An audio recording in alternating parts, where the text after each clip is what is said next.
This one? No, this one. We are finishing up torquing the valve body to the 4L80. We ended up putting a shift kit in it, HD2D shift kit Transgo. It would be this one right here, Transgo reprogramming kit, the 4L80 HD2 kit. It's very simple. Instructions are really straightforward. Oh, Dad needs me. Hold on. 9, 10. No, wait. Yeah. On this side? Yeah. Like this one? Yeah, it's fine. Just like that. That one? Okay. I don't have that one. Okay. Oh. So I brought up the transmission sequence on how to tighten this. It's basically work from the center out. So there's a lot of bolts in here. 17 bolts. And they only get torqued to about 8 foot-pounds. So 9, 10. There's 18. So he's finishing up that, and I got a new transmission wiring harness. So when I pulled this one out of the van, I pulled this one out of like a 2005 or 6 Chev van, big work van, and I accidentally broke the plug when it came out. It like smashed against the core support or something. So luckily my friend had an extra transmission line or wiring harness laying around, so we got to clean that and put that in. But yeah, other than that, we're gonna paint that up, and then I got these banjo fittings here. These are a lifesaver. So these get mounted to the side of the transmission, then it's an AN line coming out the side. It is kind of, on the Nova, I had them pointing out, and then the hose went into like the to the transmission tunnel. So with this, it turns at 90 degrees right away, so that you have more of a straight shot. Well, I'll probably be going up front. I don't know. I don't think I'm going to be putting a secondary transmission on cooler on it, so probably just go straight to the front and then come back. But we'll have to see how that works. Monitor that. But this transmission kit's very simple to do. I mean, it looks intimidating, and you don't do it all. There's a couple things that you don't do, but it's very easy. I know there's other videos on there on YouTube to help with it. I mean, probably the hardest part is drilling this hole, because you don't want to mess up the valve body. But once you get this hole drilled, then the rest of it's pretty simple. I did not put this in here. So a lot of guys say that this pressure relief valve, this kit, that this spring can get stuck, and if it gets stuck open, the pressure leaks out, and then it can kill the transmission apparently. I did put it in the Nova, and I haven't had any problems. I don't know. We're gonna not put it in this time, and we're gonna see what happens. But I think it's obviously either way would be fine. But sometimes they're saying like the install on these, if you get this crooked at all, and if you don't line this up whatsoever, that if it's a little crooked, that it can hang open. So I'm guessing that it's a lot of user error, more or less, than actually mechanical failure. But yeah, so there's a couple check balls that you got to take out. One check ball that you have to take out, and then you can also adjust the firmness of the shift.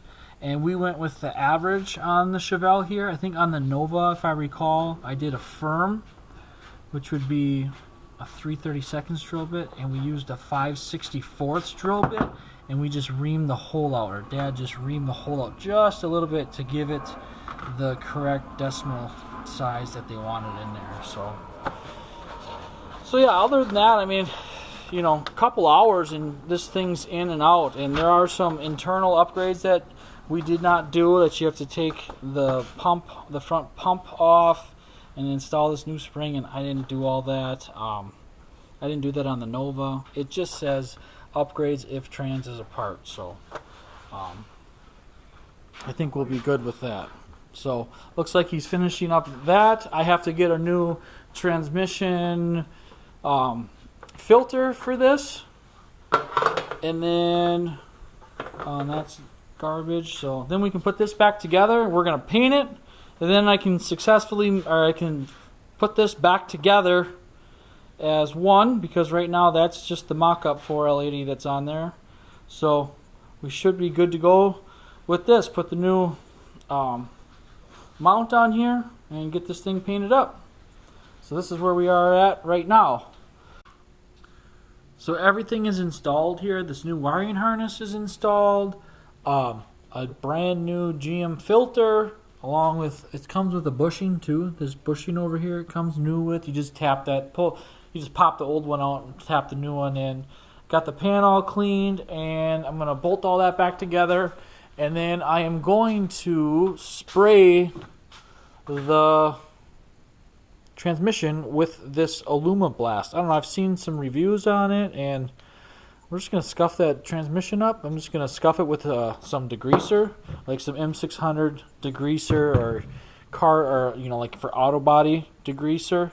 And then I'm going to scuff it with a red pad with M600 to clean it really nice. I already pressure washed the transmission, and it doesn't look too bad, but it's just dirty. But I pressure washed it, so now we're gonna scuff it up and clean it, and I'm just gonna hit it with this everything. So we get the pan back on and paint it. Alright, so I got this transmission all cleaned up right now. I pressure washed it, I degreased it, I used an engine degreaser, like out of a rattle can, and it's like a foaming agent. And I got it all nooks and crannies and pressure washed the crap out of it before I did the transmission install. And now I took a wire wheel to it, like this right here, just on the end of a drill. It took me about 30 minutes, about 15 minutes on each side. And like, it oxidizes over all these years, so it was like really fuzzy looking. So after you take the wheel on it, and you can really clean this up, and it's nice and smooth. And then I did take some 180 on a DA and sand it all down and just smooth it all out. Not that that really was aggressive on it, but I just wanted to give it that extra little smooth finish to it. So and then I got as best down in here with the wire wheel as best as I could, so it cleaned up really nice. This aluminum doesn't take much to clean this up, and just to get all these parts nice. I have and fittings that we're going to put in here too. So, but right now I got this all degreased and I got it cleaned up the best I can, and I am just going to use this Seymore Aluma Blast and just rattle can it. So let's see how it turns out. Alright, so this is the finished product of using that rattle can. It actually turns out pretty nice. It is actually kind of durable. I mean, not on that bolt, but like, I'm checking underneath the spots of, I mean, it's gonna, it's a rattle can, but like, well, that's a bad example, but I mean, for what it is, dried really quick, and I don't know, I like it. I mean, it's not, it's not going to be in epoxy based and then go straight to like a base and a clear, but for a rattle can, I liked the finish. I liked how easy it was to apply. It only took one can. I got like 3 coats out of it. I even did underneath on the pan. So, I mean, we're ready to put this to the motor, put the converter in, put it on the motor, and we're going to get this thing in the car. So, pretty excited. Stay tuned.